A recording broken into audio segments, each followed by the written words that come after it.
గీతలోని ద్వితీయ అధ్యాయమైన సాంఖ్య యోగంలోని 37వ శ్లోకము.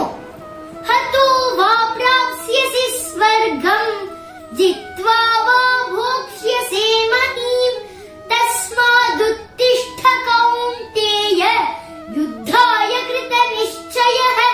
భగం శ్రీకృష్ణుడు అర్జునునితో ఇలా పలికెను. ఓ అర్జున, యుద్ధం చేస్తే నీవు యుద్ధ రంగంలో వీర మరణం పొంది స్వర్గానికి పోయేదవు, లేదా విజయుడవై ఈ భూమండలముపై రాజ్యమును అనుభవించదవు.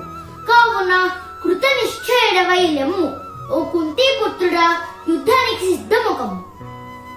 38వ శ్లోకము.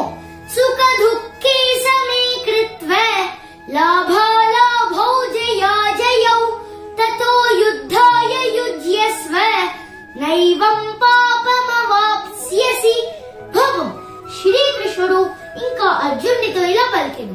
ఓ అర్జున, సుఖ దుఃఖాలని, లాభ నష్టాలని మరియు జయాపజయములను సమానంగా తీసుకుంటూ కర్తవ్య నిర్వహణగా యుద్ధం చేయము.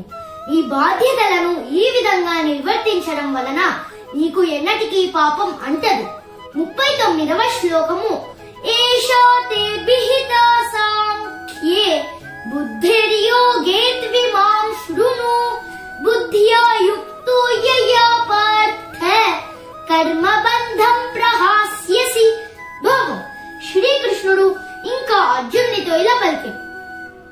ఓ అర్జున, ఇప్పటి వరకు నేను నీకు సాంఖ్య యోగం అంటే ఆత్మతత్వం గురించి విశ్లేషణాత్మక జ్ఞానమును వివరించాను. ఇప్పుడు వినుము. ఓ పార్థ, నేను నీకు బుద్ధి యోగాన్ని విశదీకరిస్తాను.